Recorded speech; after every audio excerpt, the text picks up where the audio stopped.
Hey guys, நான் தான் உங்கள் லோஹித் கிருஷ்ணா. ஸோ உங்களை ரொம்ப நாள் கழிச்சு இன்னொரு நல்ல வீடியோவில் சந்திக்கிறது ரொம்ப மிக மகிழ்ச்சி. ஏன் இவ்வளோ நாள் இது போன வீடியோ இந்த வீடியோக்கு ரொம்ப டைம் கேப்னு கேட்டிங்கன்னா, சரௌண்டிங்கில் ஒரு வீட்டில் ஒர்க் போயிட்டுருக்கு. ஸோ அந்த ஒர்க்னால ஒரே சவுண்ட் டிஸ்டர்பன்ஸாக இருந்தது. முடிஞ்ச வரைக்கும் கிடைக்கிற கேப்பில் எடுக்கலான்னு பார்த்தேன். வீடியோ நடுவில் சவுண்டு ஆக்கிற சவுண்ட் வந்துட்டே இருந்தது. ஸோ என்ன வீடியோலாம் கேட்டிங்கன்னா, போன வீடியோவோட கண்டினியூஷன் தான். அது என்னடா அப்படின்னு நான் போன வீடியோ வந்து கேட்டிங்கன்னா, ஸோ 20 ஸ்டேட் போர்டில், தமிழ்நாடு ஸ்டேட் போர்டில் 2027 பப்ளிக் ஈஸியாக இருக்குமா கஷ்டமாக இருக்குமான்றதை போன வீடியோ 28 மினிட்ஸ் வீடியோ போட்டிருக்கேன். ஸோ எல்லா 28 மினிட்ஸ் நான் பார்க்கணுமா ப்ரோ அப்படின்னு சொல்லிட்டு நீங்கள் ஸ்கிப் பண்ணி பார்க்காதீங்க. ஏன்னா சின்ன சின்ன சின்ன விஷயம் எல்லாம் உங்களுக்கு சொல்லியிருக்கேன். ஸோ நீங்கள் சனிக்கிழமை ஸ்கூல் ஸ்டார்ட் ஆகிடுச்சுன்னு தெரியும், பிஸியாக இருக்கீங்க. கொஞ்சம் எனக்கு அந்த வீடியோ பாருங்கள், இந்த வீடியோவே பாருங்கள், அதுக்கு நான் போய்ட்டு வரீங்க. இதை பார்த்துட்டு கூட அது போல புரியும் உங்களுக்கு. ஸோ அந்த வீடியோவில் உங்களுக்கு சொல்லியிருக்கேன், பப்ளிக் 2027 ஈஸியாக இருக்குமா கஷ்டமாக இருக்குமான்றதை. அண்ட் அந்த வீடியோவில் 28 மினிட்ஸு கஷ்டமாக இருக்கிறது 28 மினிட்ஸ் சொன்னேன்னு கேட்காதீங்க. அடுத்து அந்த வீடியோவில் என்ன சொல்லியிருப்பேன்னா, ஃபஸ்ட்டு கட் ஆஃப் சப்ஜெக்ட்ஸ் தானே நம்ம ரொம்ப முக்கியம். சயின்ஸ் குரூப்பை பொறுத்த வரைக்கும் ஃபிசிக்ஸ், கெமிஸ்ட்ரி, மேத்ஸ் இது ரொம்ப முக்கியமான சப்ஜெக்ட்ஸ் இல்லையா. So 2027 200 out of 200 cut off எடுக்கவும் பாசிபிளாக நீங்கள் எந்தெந்த ஏரியாஸ் கவர் பண்ணிங்கன்னா அந்த 200 கட் ஆஃப்கான ஆக்சுவலி நீங்கள் ஒரு கட் ஆஃப் எல்லாராலும் முடியாது. வீடியோங்களா 70, 100 இவ்வளோ தான் எடுக்கிறாங்க. எழுதக்கூடிய எவ்வளோ சயின்ஸ் குரூப் மட்டும் ஒரு 2 lakh 3 lakhsன்னு வச்சுருக்கோம், 300 lakhs 4 lakhsன்னு வச்சுருக்கோம். அதில் சம் ஃபியூ தான் எடுக்கிறாங்க. ஸோ ஆனால் நம்மளோட எய்மை அவ்வளோ ஹையாக வச்சாதான் உங்களால் ஒரு 190, 190 ப்ளஸ்ன்ற ஒரு டீசன்ட் கட் ஆஃப்ஸ் எடுக்க முடியும். ஸோ என்னுடைய +2 டோட்டல் மார்க்ஸையும் என்னோடய ஃபிசிக்ஸ் கெமிஸ்ட்ரி மார்க்ஸையும் அந்த வீடியோவில் என்னோடய மார்க்கு பப்ளிக் எக்ஸாம் மார்க்கு நான் ஆக்சுவலி 2026 பாஸ் அவுட். ஸோ அந்த வீடியோ பார்த்தீங்கன்னா உங்களுக்கு தெரியும், அதில் கட் ஆஃப்லையும் போட்டிருக்கேன். ஸோ அந்த வீடியோவில் மேக்ஸ் சப்ஜெக்ட் முதல் கட் சப்ஜெக்டாக மேக்ஸை போட்டிருப்பேன். ஏன்னா 2026 பப்ளிக்கை பொறுத்த வரைக்கும் எனக்கு இருக்கிறதுலே என்னோட பெர்ஸ்பெக்டிவில் மேக்ஸ் தான் கட் ஆஃப் ட்விஸ்ட் பண்ணணும் நினச்சி கரெக்டாக கை வச்ச மாதிரி இருந்தது. ஸோ ஆக்சுவலி 3 சப்ஜெக்ட்டுக்கும் 3 நாள் கேப் போட்டுருக்கலாம். ஸோ இனி ஏதாச்சும் ஒரு எக்ஸாம் கொஞ்சம் ஈஸியாக கேட்பான்னு நினச்சோம். பட் மேக்ஸ் எக்ஸாம் கடைசி டஃபஸ்ட் எக்ஸாம் வச்சு செஞ்சுட்டாங்க. ஸோ அதனால் டஃபஸ்ட்டாக எனக்கு பட்டதை நான் அதை கவர் பண்ணிட்டேன். ஸோ இந்த வீடியோவில் செகண்ட் டஃபஸ்ட்டு சப்ஜெக்ட் இந்த 2026 பப்ளிக்கில் என்னை பொறுத்த வரைக்கும் கேட்டது. பட் எல்லோரும் கெமிஸ்ட்ரின்னு சொல்லுவாங்க. ஆனால் என்னை பொறுத்த வரைக்கும் 2வது டஃபஸ்ட்டு இந்த பப்ளிக் எக்ஸாமில் கரெக்டாக கட் ஆஃப் கை வைக்கணும்னு நினச்சி குறைக்கிறதுக்கு கரெக்டாக டஃப் பண்ணது ஃபிசிக்ஸ் தான். ஸோ ஃபிசிக்ஸ் பண்ணலாம்னு நினச்சேன். பட் எடுத்தோடனே டஃப்பாகவே பரவாயில்ல, ரொம்ப ஈஸி பண்ணிட்டு அதுக்கு ஒரு டஃப் போகணும்னு சொல்லிட்டு இந்த வருஷத்தோட ஈஸியஸ்ட்டு எக்ஸாம் இது டஃப் தான். ஏன்னா 3 சப்ஜெக்ட்டுமே ஜென்ரலாக சொல்லணும்னா மார்க்கெட்டுன்ற ஒரு வார்த்தை போட்டோம். பட் 3 டீட்டெயில்டாக நீங்கள் கம்பேர் பண்ணி பார்த்தீங்கன்னா இதுதான் இருக்கிறது டஃபஸ்ட் கெமிஸ்ட்ரி. ஸோ உங்களுக்கு இதை கொஷின் பை கொஷின் நான் உங்களுக்கு, அதாவது 2 mark 3 mark 1 mark ஆக்சுவலி ஆகினா எது நெகட்டிவ், நீங்கள் எந்தெந்த ஏரியாஸில் கான்சன்ட்ரேட் பண்ணணும் அண்டு என்னென்ன பண்ணலாம் நீங்கள் சட்டமன்ற நோக்கி பாதைக்கு போவீங்க. ஸோ அதெல்லாம் தான் சொல்ல போகிறேன். ஸோ இதில் நான் இந்த எக்ஸாமில் நான் மிஸ்டேக் பண்ணேன்றதையும் சொல்கிறேன். இன் ஃப்யூச்சர் நீங்கள் எக்ஸாம் பண்ணும்போது அதை அவாய்ட் பண்ணுறதுக்கு யூஸ்ஃபுல்லாக. ஸோ கொஷின் பேப்பர் எக்ஸ்பிளைன் பண்ணுறது முன்னாடி நான் ஒரு சின்ன நம்ம ஸ்டேட் போர்டை பொறுத்த வரைக்கும் ஒரு விஷயத்தை நான் சொல்லிடுறேன், ஓகேங்களா? நீங்கள் எல்லாரும் என்ன நினைப்பீங்கன்னா, ஃபிசிக்ஸ் தான் இருக்கிறதுலே கஷ்டம், கெமிஸ்ட்ரி ஈஸியாக ஸ்கோர் பண்ணிடலாம், இது சில இம்பார்ட்டன்ட் 2 marksலாம் இருக்குது, அதை ஸ்கோர் பண்ணிடலாம் நினைப்பீங்க. அது 80s 70s ஸ்கோர் பண்ணுறவங்க அந்த பாயிண்ட் ஆஃப் வியூவில் இருந்தீங்கன்னா ஓகே. பட் இந்த 90s மேலே ஸ்கோர் பண்ணுறப்போ பார்த்தீங்கன்னு வச்சுக்கோங்களேன், நம்ம ஸ்டேட் போர்டோட எக்ஸாம் பேட்டர்ன் பிரகாரம் நீங்கள் மார்க்கு கான்செப்டெல்லாம் ஒரு கான்செப்ட் தவிர்த்துட்டு எக்ஸாம் ஓரியன்டா பார்த்தீங்கன்னா ஃபிசிக்ஸை விட கெமிஸ்ட்ரி தாங்க கஷ்டம். ஓகேங்களா? ஏன்னா அந்த சன்டம் ரேஸ்ல நீங்க இருக்கணும்னு ஆசைப்பட்டு சன்டம் நோக்கி நீங்க படிக்கும் போது நிறைய சின்ன சின்ன நுணுக்கமான விஷயங்களையும் நீங்க படிக்க வேண்டியதா இருக்கும். அதாவது எனக்கு இப்ப டக்குன்னு ஞாபகம் வர மாட்டேங்குது. ஒரு ரியாக்ஷன்னு வச்சுக்கோங்களேன், அதுக்கு சில பாதகமும் இருக்கும். அது சில கண்டிஷன்ஸ்ல தான் அந்த ரியாக்ஷன் நடக்கும். அந்த கண்டிஷன்ஸையும் ஞாபகம் வச்சுக்கணும். அண்டு அதனால ஏற்படக்கூடிய விஷயங்களையும் நீங்க ஞாபகம் வச்சுக்கிற மாதிரி இருக்கும். எக்ஸாம்பிள் இந்த கேனியன் ஹீரோ மெக்கானிசம்லாம் இருக்கு உங்களுக்கு கொஷின். அதை வச்சு ஒரு 1 மார்க் அந்த மாதிரிலாம் சம்திங் கேட்பாங்க. அண்டு நிறைய அப்போ இந்த 10th லெசன் இருக்கு. அது நீங்க அந்த லெசன் வரப்போ தெரியும். அந்த அப்சார்ப்ஷன் வச்சு ஏகப்பட்டது இருக்கும். ரியாக்டிங் ஃபேக்டரு, அந்த சொல்யூஷன், சொல்யூட்டு அதை வச்சு ஏகப்பட்ட விஷயங்கள் இருக்கும். ஸோ அதெல்லாம் நீங்க கொஞ்சம் எல்லாமே மனப்பாடம் பண்ண தேவையில்ல. கொஷின்லயே சிலது ஆன்சர் இருக்கும் இல்லையா? 1 மார்க்லாம் 4 ஆப்ஷன் இருக்கும். அதுல எந்த ஆப்ஷன் கரெக்ட்னு சூஸ் பண்றதுக்கு உங்களுக்கு அந்த ஜென்ரல் மைண்டட் வரணும். அவ்வளோ நாலேஜ் வரணும்னா நீங்க இவ்வளோ படிச்சிருந்தாதான் அது டக்குன்னு மைண்ட் வந்து உங்களுக்கு எக்ஸாம் ஆனது ஸ்ட்ரைக் ஆகும். ஸோ அதுக்கு தான் சொல்றேன். அப்படி பார்க்கும்போது chemistry tough. Actually chemistry exam oriented கூட வைங்க. கான்செப்ட் ஓரியன்டாவே டஃப் தான். ஏன்னா ஒரு 2 NaCl இணையுதுன்னு வச்சுக்கோங்களேன். இது நான் சொல்றது சிம்பிளஸ்ட் ரியாக்ஷன். ஒன்று பிளஸ் ஒன்று மைனஸ் எலக்ட்ரான் ஷேரிங்னால அயானிக் அயானிக் பாண்டு NaCl அதனால இணையுதுன்னு சொல்லிடலாம். ஆனா இன்னும் வச்சுக்கோங்க அசிட்டோன். அசிட்டோன்லலாம் எப்படி அந்த CH3 COCH3 எப்படி இணையுது? அது அது எதனால் ரியாக்ஷன் நடக்குது? எந்த எவ்வளோ எலக்ட்ரான் ஷேர் ஆகுது? அந்த மாதிரி சின்ன சின்ன விஷயம் நீங்க யோசிச்சீங்கன்னா அது வந்து புரியவே புரியாது கெமிஸ்ட்ரி பொறுத்த வரைக்கும். அது வந்து ஒரு டயக்ராமெட்டிக்கல் ரெப்ரசன்டேஷன் மாலிகுலர் லெவலில் என்ன நடக்குதுன்றதுனால புரியும் தெளிவா. ஆனால் பிசிக்ஸ் அப்படி இல்லை.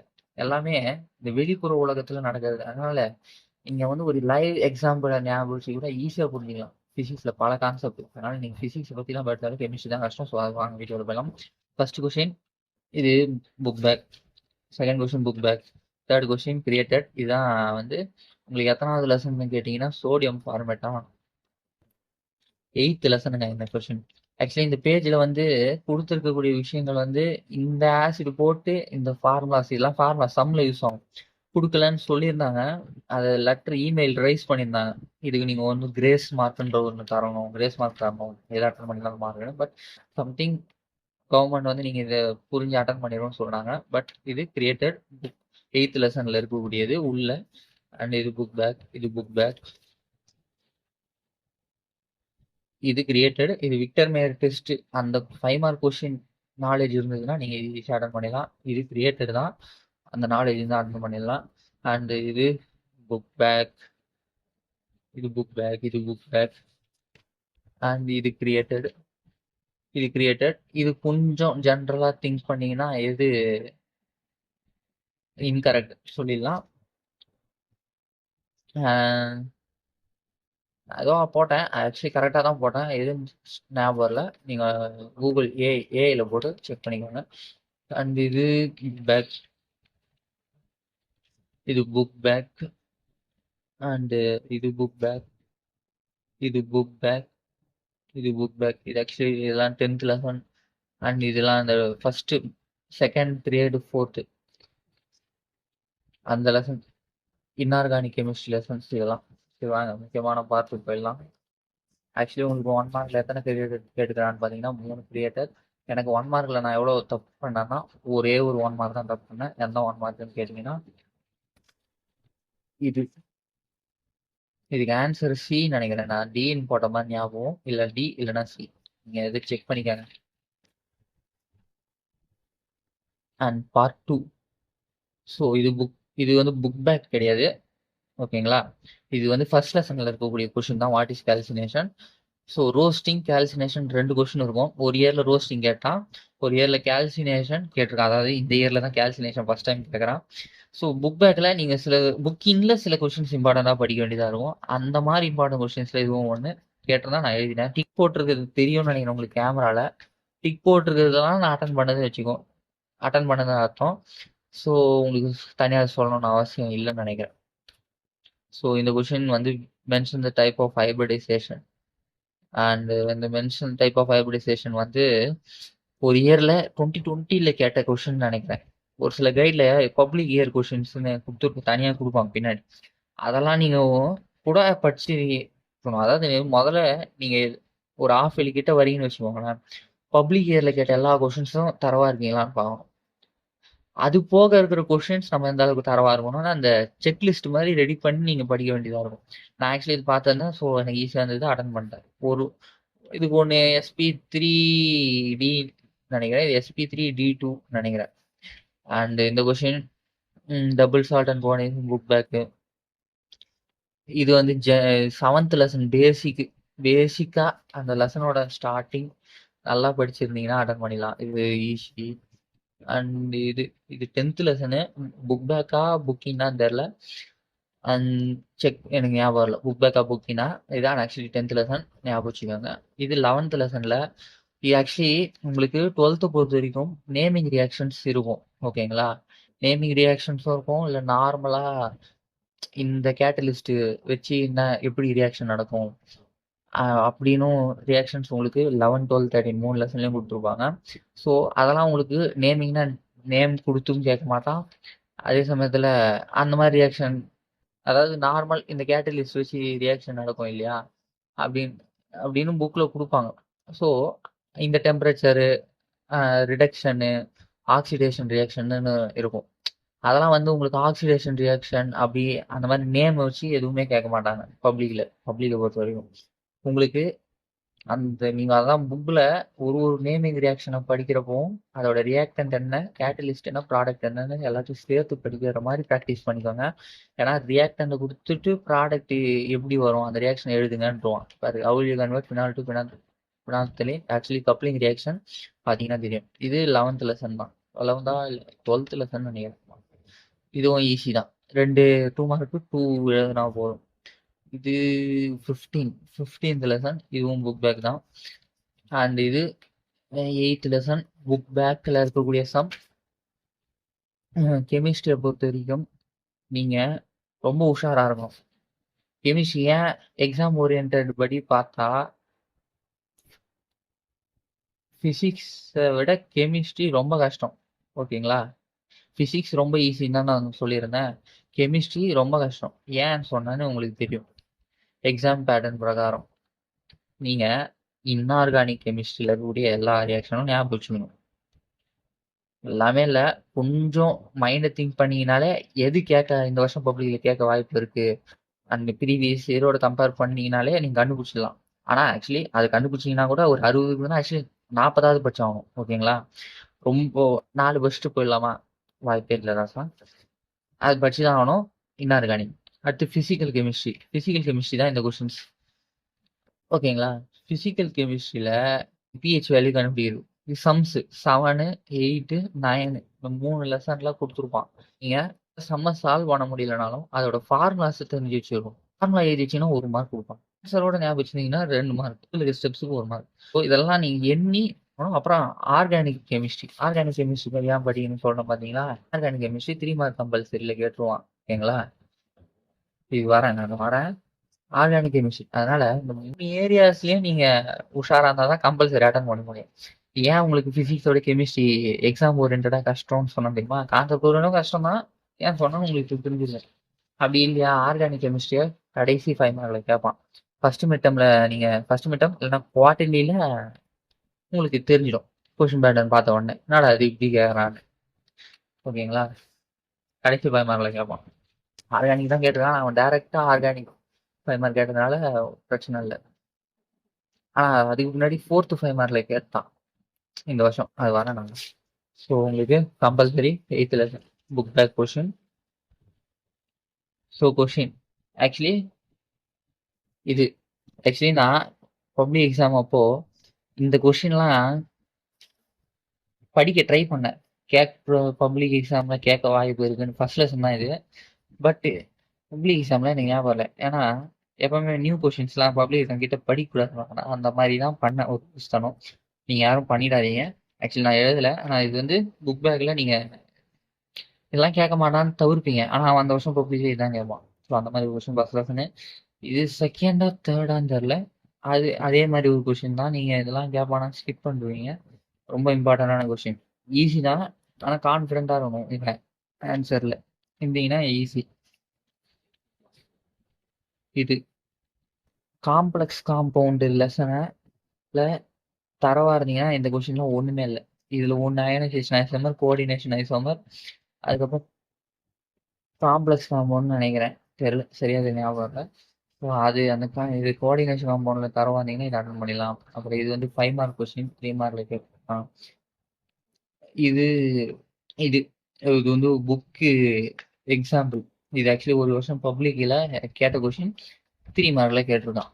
இன்னும் பப்ளிக்ல கேட்கலன்னு நினைக்கிறேன். இது போல வேற கொஸ்டின் கேட்டான். ஆக்சுவலி இது வந்து ஸ்கூல் எக்ஸாம்ஸ்ல நிறைய வாட்டி வரும்.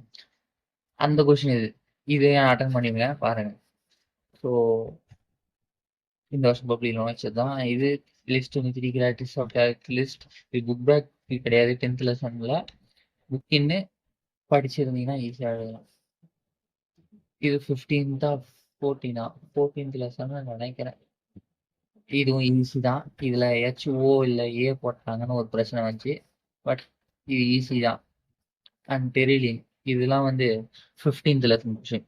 15th லெசன் வரீங்க, ஆஃப் இயர்லி அப்போ வரீங்கன்னு வச்சுக்கோங்களேன். நைலான் கொஷின், பாலிமரைசேஷனை வச்சு ஒரு ஏகப்பட்டது இருக்கும். ஓகேங்களா? அதுல எது உங்களுக்கு பப்ளிக்ல வரும்னே தெரியாது. ஆனா கண்டிப்பா பாலிமர்ல இருந்து ஒரு கொஷின் கண்டிப்பா வரும். ஸோ புக்ல கைடு வச்சிருந்தீங்கன்னா புக் பேக் கொஷின் மட்டும் படிக்காதீங்க. புக்கு உள்ளேயும் என்னென்ன இருக்கும் இதெல்லாம் இருக்குது. யூரியாலாம் இருக்குது. அதெல்லாம் இன்னும் கேட்கல. மேபி உங்க பப்ளிக் கெமிஸ்ட்ரி பப்ளிக்ல ட்விஸ்ட் பண்ணணும்னு நினைச்சாங்கன்னா யூரியா கொஸ்டின் கேட்டுருவான். ஸோ பார்த்துக்கோங்க. 5 மார்க்ல அது பாருங்க. தான் 3 mark compulsory. Organic compound A with molecular compound C2H7N, அதாவது CH3 CH2 H2 அஞ்சாச்சா NH2. ஆக்சுவலா நைட்ரோ ஈத்தேன். இது நைட்ரஸ் ஆசிடோட ரியாக்ட் ஆனா என்ன வரும்னு கேட்பாங்க. அது ஒரு அன்ஸ்டேபிள் குளோரோபென்சின் ஃபார்ம் ஆகும். N2Cl CH3 C6H5 இல்ல CH3 CH2 N2Cl நினைக்கிறேன். சம்திங் ஃபார்ம் ஆயிடு. அண்ட் இது கெட்ஸ் கன்வெர்டட் டு, அது அன்ஸ்டேபிள்லேருந்து ஸ்டேபிளாக மாறதுக்கு சம் ப்ராசஸ் வந்து இது ஒரு காம்பவுண்ட் சியா மாறும். அந்த காம்பவுண்ட் வந்து பெட்ரோலுக்கு பதிலாகவும் யூஸ் பண்ண முடியும். எதுனா எத்தனால். இது 3 எழுதுனீங்கன்னா 3 மார்க். நேம் மட்டும் எழுதுனீங்கன்னா சரி, ரியாக்ஷன் மட்டும் எழுதுனீங்கன்னாலும் மார்க் கொடுப்பாங்க, நேம் மட்டும் எழுதுனீங்கனாலும் மார்க் கொடுப்பாங்க. ரெண்டுமே எழுதிருக்கணும். ஏதாச்சும் ஒன்று தப்புனா கூட உங்களுக்கு மார்க் கொடுப்பாங்க. மேக்ஸிமம் ரியாக்ஷன் எழுதுங்க, நேம் எழுதிடாதீங்க தயவு செஞ்சு. நேம் தான் உங்களுக்கு மறக்கும். எப்படி ரியாக்ஷன் தான் எழுதுவீங்க, நான் சொல்கிறேன். ஆக்சுவலி இது 5 மார்க் ஃபர்ஸ்ட் கொஸ்டின். 5 மார்க்ல 5 மார்க்லாம் ஈஸிங்க. Only 5 mark easy. ஒரே ஒரு 5 மார்க் தான் பப்ளிக்ன்ற டஃப்னஸ் காமிக்கணும்னு கேட்ட மாதிரி இருக்கும். ஸோ வரேன் நான். இதெல்லாம் ஸ்கூல் எக்ஸாம்ஸ்லேயே நீங்கள் அட்டன் பண்ணுவீங்க. Gravity separation process first lesson, சல்ஃபியூரிஸ் செகண்டோ தேர்ட் லெசன் ஈஸி. இது சிலிகான்ஸ், இதுவும் செகண்டோ தேர்ட் லெசன், இதுவும் செகண்டோ தேர்ட் லெசன். இதெல்லாம் நீங்கள் ஸ்கூல் எக்ஸாம்ஸ்லேயே நல்லா ப்ராக்டிஸ் ஆகிடுவீங்க. And lanthanide contraction book back question தான். இதுவும் 4th லெசன் நினைக்கிறேன். செகண்ட் 2, 3, 4 தான் இதெல்லாம். ஸோ ஆனால் இது 2, 3, 4ல லெஸ் டைம் பப்ளிக்ல கேட்ட question, less repeated question. School எக்ஸாம்ஸில் ப்ராக்டிஸ் இல்லை. ஸோ நான் என்ன பண்ணேன், இது 5th lesson question. Complex compound question வந்து உங்களுக்கு நீட் ஜேஇ மாதிரி எக்ஸாம்ஸ்லேயும் உதவும். ஸோ காம்ப்ளெக்ஸ் காம்பவுண்ட் லெசனில் நான் தரவாக இருந்ததுனால இந்த கிரியேட்டட் 5 மார்க்கை அட்டன் பண்ணேன். ஏன்னா எனக்கு இந்த டெட்ராஹெட்ரலுக்கு நான் கான்ஃபிகரேஷன், ஏன் டெட்ராஹெட்ரல் இது வருதுன்னு தெரியும், ஏன் ஸ்கொயர் பிளானர் வருதுன்னு தெரியும். அதை டிஃபைன் பண்ணி பக்காவாக ஒரு 2 to 3 பேஜஸ் எழுதிட்டேன். ஆக்சுவலி புக் பேக்கு நீங்கள் கான்ஃபிடென்ட்டாக இருந்தீங்கன்னா இந்த மாதிரி கிரியேட்டட் 5 மார்க் அட்டன் பண்ணலாம். நான் அட்டன் பண்ணேன். இதுவும் புக் பேக் தான். இது புக் பேக் தான். இது புக் பேக்னு புக்கிங்னு சொல்ல முடியாது. இதெல்லாம் வந்து ஜென்ரல் அந்த லெசன் வச்சு எழுதலாம். ஆக்சுவலி இந்த லெசனில் வந்து ஒரு 2, 3 5 மார்க் இருக்கும். இதெல்லாம் வந்து நீங்கள் ஒரு குவார்டர்லிக்கு 5th லெசன் இருக்குமான்னு தெரியல. ஆனால் நீங்கள் படிச்சுக்கணும். 11th படிச்சிருப்பீங்க இல்லையா, molecular orbital theory, molecular orbital வச்சு oxygen, carbon dioxide 10th lesson அந்த மாதிரி இருக்கும். அண்ட் இது 3rd 5 மார்க். இது புக் பேக் கொஷின். ரொம்ப கிறிஸ்டலின் சாலிஸ், அமார்ஃபஸ் சாலிஸ் இதெல்லாம் ஸ்கூல் எக்ஸாம்ஸில் கேட்கறது தான். இது rate determining step with an example. இது ரேட் டிட்டர்மைனிங் ஸ்டெப் வந்து இது வரைக்கும் பப்ளிக்ல கேட்டது இல்லைங்க. ஆனால் அது ஆஃப் இயர்லியில் கேட்ட கொஷின் தான். நாங்கள் ப்ராக்டிஸ் பண்ணியிருக்கோம் திருவள்ளூர் டிஸ்ட்ரிக்டில். ஸோ இது வந்து முக்கியமான கொஷின். உங்களோட அடுத்த வருஷம் பப்ளிக்கில் இது வரலாம். 3 மார்க்கில் இல்லை ஸ்கூல் எக்ஸாம்ஸில், கரண்ட் ஸ்கூல் எக்ஸாம்ஸில் வரலாம். அண்ட் ஆஸ்வால்ட் டைலியூஷன்லாம் முக்கியமான 5 மார்க் 8th லெசனில் ரொம்ப ஈஸி. இப்போ வாங்க 4th 5 மார்க் இந்த வருஷம் பப்ளிக்கை ஏன் டஃப் பண்ணாங்கன்றது. இந்த 4th 5 மார்க் பார்த்தேன்னு வச்சுக்கோங்களேன், அது இதுவும் புக் பேக் தான், புக் பேக் கொஷின் தான். இதுவும் புக் பேக் கொஷின் தான். ஆனால் ஸ்கூல் எக்ஸாம்ஸில் ஒரு வாட்டி கூட கேட்டது கிடையாது. ரொம்ப லெஸ் ரிப்பீட்டடா இது கேட்டிருக்கவே மாட்டான். ஏதாச்சும் ஒரு சில டிஸ்ட்ரிக்ட்ல வந்திருக்கலாம். வந்திருந்ததுன்னா கமெண்ட் செக்ஷன்ல சொல்லுங்க. ஸோ இது டோட்டலி அன்எக்ஸ்பெக்டட். ஸோ இதுக்கு பதிலாக சாய்ஸ் அட்டன் பண்ணலாம்னு பார்த்தா இதுவும் டஃப். அதாவது சில மாணவர்களுக்கு அதாவது இந்த கான்செப்டை டச்சே பண்ணலன்னா இந்த 5 மார்க்கு மொத்தமாக அம்போல்னு போகிற மாதிரி ஆயிடும். ஓகேங்களா? ஆக்சுவலி இந்த கொஸ்டினை பற்றின ஒரு ஷார்ட் ஸ்டோரி உங்களுக்கு சொல்லட்டுமா? நாங்கள் தான் 11th பப்ளிக் எழுதின கடைசி பேட்ச். உங்களுக்கே தெரியும். ஏன்னா நாங்கள் இப்போ 12th 11th கடைசி public batch. So 11th 3 mark கம்பல்சரியில் 11th குளோரின் ரியாக்ஷன்ஸ் இருக்கும். ஓகேங்களா? CCl3 CCl2 அப்படியே ரெடியூஸ் ஆகி, அதாவது சன்லைட்டில் ரியாக்ட் ஆகி ரெடியூஸ் ஆகி ஒன்று குளோரோஃபார்மாக மாறும். அப்படியே மாறி மாறி வந்து குளோரோ ஈத்தேன், ட்ரைக்ளோரோ ஈத்தேன், அந்த மாதிரி குளோரோஃப்ளாம், ட்ரைலோக்ளோரோ ஈத்தேன், அப்புறம் சம்திங் அப்படியே 4 ஸ்டெப் மாறும். அது 3 மார்க் கம்பல்சரியில் கேட்டான் 11th பப்ளிக்ல. ஆனால் அதுக்கு அதான் எப்படின்னே தெரில. அதுக்கு சம்மந்தப்படுற மாதிரியே 12th கம்பல்சரியில் கேட்கல. 5 மார்க்கில் 12th இந்த கொஷின் இது வந்து 11th லெசனில் இருக்கக்கூடிய புக்கின்ல இருக்கக்கூடிய ஒரு ரியாக்ஷன். அது பார்த்தீங்கன்னா இப்படி ஒன்று கொடுத்துருப்பான், இப்படி ஒன்று கொடுத்துருப்பான், இப்படி ஒன்று கொடுத்துருப்பான், இப்படி ஒன்று கொடுத்துருப்பான். நான் கூட பார்த்துருக்கேன். ஆனால் இது கேட்க வாய்ப்பு இல்லைன்னு சொல்லிட்டு ஸ்கிப் பண்ணிட்டேன். எங்கள் ஸ்கூல் சாரும் நடத்தினது தான். ஆனால் இது கேட்க வாய்ப்பு இல்லை. ஒன் டைம் பார்த்துருந்தா கூட எழுதியிருப்பேன். ஆனால் இதுக்கும் சேஃப்டிக்கு தேவைப்படுமேனு புக்கில் பார்க்கலனாலும் கைடில் புக்கிங் கொஷின்ஸ் இம்பார்ட்டன்ட்னு கொடுத்துருந்தாங்க. சரி இருக்கிறதுல ஈஸி இதை மட்டும் பார்த்துப்போம் எதுக்கும் சேஃப்டிக்குன்னு சொல்லிட்டு CL2 லைட் மட்டும் பார்த்துருந்தேன். அது வந்து CCl3 O, CCl2 O, CCl3 2, CCl3 CCl3 trichloro ethane. ஆமாம் ஈத்தேன்னு வரும். நான் பார்த்துருந்ததுனால நான் இதை அட்டன் பண்ணேன். இது ஒன்று மட்டும், மீதி இது 2 எனக்கு தெரியல, அட்டன் பண்ணலை. அதனால் இது 4ன்னு போட்டிருக்கேன். ஆக்சுவலி இது 3.5 மார்க் போச்சு. ஆன்சருக்கு பார்த்தீங்கன்னா தெரியும். அண்ட் கேன் ஆன்சர் ஒரு ரியாக்ஷன் டைரக்ட் 5 மார்க்கு ரொம்ப ஈஸி. உங்களுக்கு அடுத்த வருஷம் பப்ளிக்கில் ஆல்டால் கண்டென்சேஷன் கேட்கலாம். இல்லைனா இன்னும் ஃபார்மால்டிஹைட்னு ஒரு ப்ரிப்பரேஷன் ஆஃப் ஃபார்மால்டிஹைடோ சம்திங் இருக்குது. அந்த ஃபார்மால்டிஹைட் கொஷின் வந்து ஸ்கூல் எக்ஸாம்ஸில் கேட்டது. நிறைய டீச்சர்ஸ் பப்ளிக்லேயும் கேட்பாங்கன்னு நினச்சாங்க. ஆனால் அநியாயத்துக்கு ட்விஸ்ட் பண்ணல. உங்களுக்கு ஈஸியாக தான் கேட்டுருக்கான். ஓகேங்களா? ஆக்சுவலி கெமிஸ்ட்ரி ஈஸி தான் இந்த வருஷம் கொஷின் பேப்பர் ஈஸி. நடந்து முடிஞ்ச 2026 பப்ளிக்ல. ஆனால் கெமிஸ்ட்ரி சப்ஜெக்டாக பார்த்தீங்கன்னா டஃப் தான். ஏன் சொன்னேன்னு உங்களுக்கு புரியுதா? நீங்கள் 3 ஏரியாவில் ஸ்ட்ராங்காக இருந்தால் தான் கம்பல்சரியாக அட்டன் பண்ண முடியும். அந்த 1 மார்க்கையும் ஓரளவுக்கு கெஸ் பண்ண முடியும். இல்லைனா உங்கள் மார்க் அடி வாங்கிடும். ஸோ உங்களுக்கு இந்த வீடியோ யூஸ்ஃபுல்லாக இருந்திருக்கும்னு நினைக்கிறேன். எனக்கு அந்த 3.5 மார்க்கு இதில் போச்சு. அண்ட் கெமிஸ்ட்ரியில் நான் 95, இதில் 1 மார்க் போச்சா, இதில் 3.5 மார்க்கு. மீதி எங்கே போச்சுன்னு தெரியல. 3.5 + 1 4.5 1/2 மார்க்கு. ஆக்சுவலி 96 வந்துருக்கணும். எப்படி குறைச்சிக்கான்னு தெரியல. ஸ்கேன் காப்பி அப்ளை பண்ணியிருக்கேன். ஸோ வெயிட் பண்ணி பார்க்கலாம். தேங்க்யூ.